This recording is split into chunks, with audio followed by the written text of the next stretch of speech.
Welcome back to the Real News Network. I'm Paul Jay in Washington.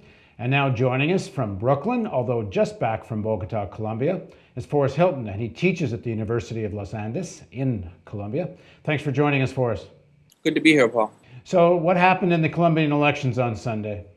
Well, it was no surprise that Juan Manuel Santos, who represents the continuity of the Álvaro Uribe regime, Uribe has been president for the last 8 years. It's no surprise that Juan Manuel Santos won a crushing victory in the second round.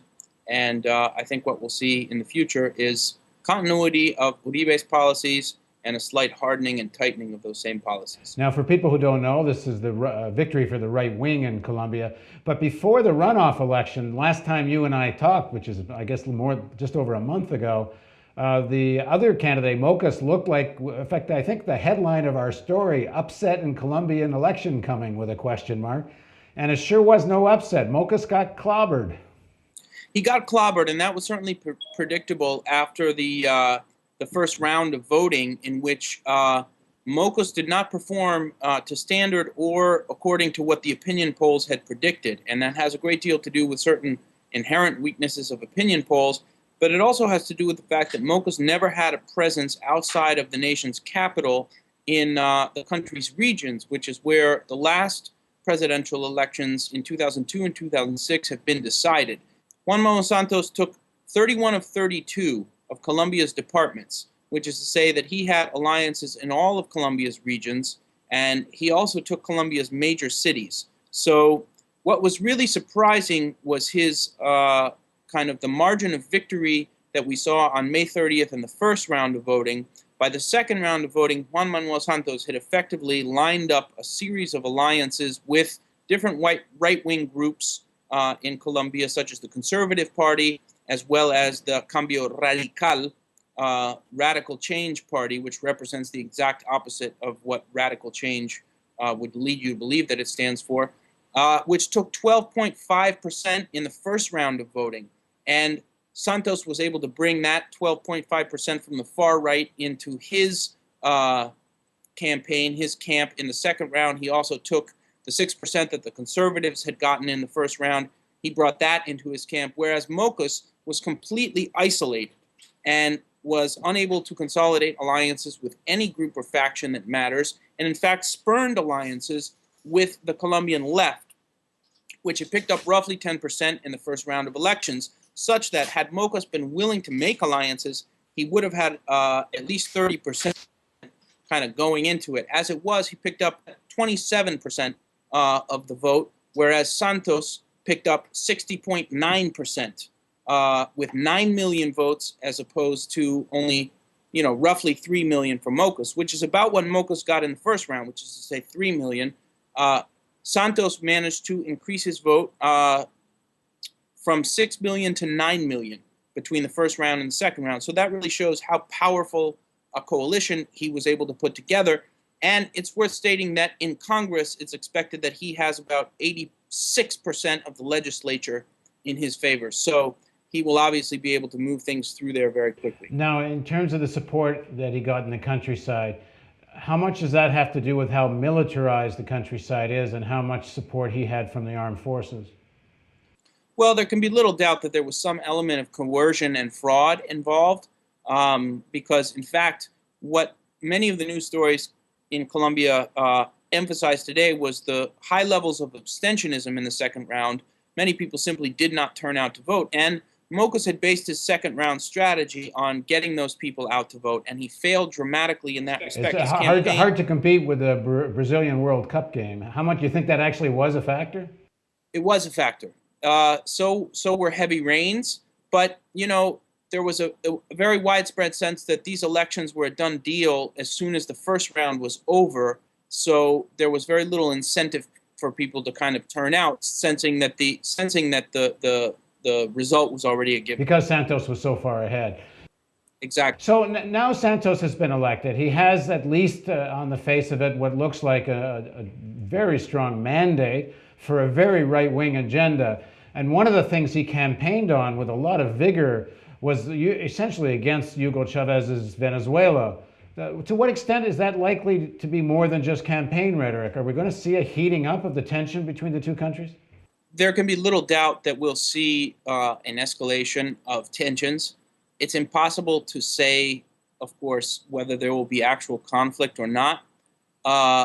It's important to remember that Juan Manuel Santos was Minister of Defense during Uribe's second term, beginning in July of 2006, very soon after Uribe won the kind of re-engineered elections of 2006. Technically, Uribe should not have been allowed to be reelected. He rewrote the Constitution from 1991 such that he could get reelected.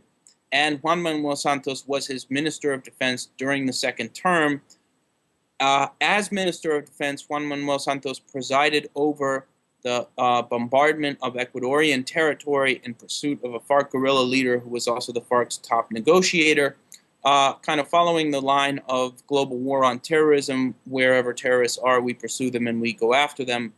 And Juan Manuel Santos was the chief architect of that operation, as well as the operation that freed Ingrid Betancourt and 3 North American hostages, contractors they call them, but in fact they're mercenaries.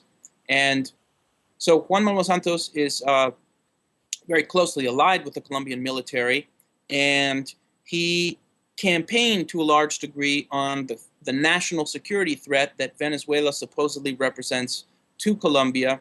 His campaign strategist, Joto Rendon, who is fresh from Honduras, where he campaigned for Porfirio Lobo. Joto Rendon has certainly kind of worked the Venezuela angle and emphasized the degree to which Juan Manuel Santos will, defend Colombian sovereignty in the face of the threat supposedly represented by Hugo Chavez. Now, Chavez, of course, says the threat is coming from Colombia because the Americans are planning to expand their bases in Colombia, and Colombia is one of the larger recipients of U.S. military aid under the rubric of the war on drugs. But we're not likely to see any change in Colombian policy on any of this. Certainly not. Juan Manuel Santos was one of the people who applauded the base agreements and has defended them publicly on a number of occasions. And one important columnist from Colombia, Alfredo Molano, has said that Colombia now becomes, under Santos, sort of a gigantic terrestrial aircraft carrier, insofar as the U.S. bases are really designed in Colombia to allow the United States to carry out long-range reconnaissance flights and so forth. So Colombia, in many ways, really does become the kind of launching pad for any type of U.S. Surveillance and communications initiatives in South America in general, and Santos will be a very vocal defender of those sorts of policies. How will he be greeted by some of the other leaders in Latin America, Lula and some of the other more left leaders, and also the fact that he was so identified with these false disappearos, the killing of ordinary peasants and dressing them up as if they were FARC to collect bounty. His name has been very connected to that. Is it going to affect Colombia's relations with the rest of Latin America? I think it's possible that Lula and the Brazilians will spearhead a diplomatic initiative designed to kind of corral Colombia and prevent Juan Manuel Santos from leading any type of escalation of military conflict between Colombia and Venezuela. There's sure to be a kind of escalating rhetorical war between Colombia and Venezuela now that Juan Manuel Santos is going to be president. But it's quite possible that other South American countries, particularly Brazil in the leadership position, but also Ecuador and Venezuela, will feel the need to push for some kind of UNASUR resolution regarding Colombian and Venezuelan relations. And it's quite possible that they'll foresee the danger ahead of time and take some steps to head it off at the pass. In fact, it's Colombia that has devoted the largest percentage of its gross domestic product to military spending, not Venezuela. In fact, Venezuela is far below Colombia in terms of its military spending, and Venezuela, of course, doesn't have foreign military bases on its soil. Forrest, just quickly, will Santos' election affect U.S.-Colombian relations at all? Santos is somebody who has intimate knowledge of Washington and very numerous high-level contacts in Pentagon and state. So insofar as it will affect U.S.-Colombian relations, it's likely to make them only stronger. On the other hand, the false positive scandal for for which Santos is in part responsible. False positives when they dressed up ordinary people to look like FARC so they could collect a bounty, and it didn't just dress them up, they killed them and then dressed them up. They killed them and dressed them up, and there were considerable incentives within the armed forces to do this in order to inflate the body count to make the Colombian army look good.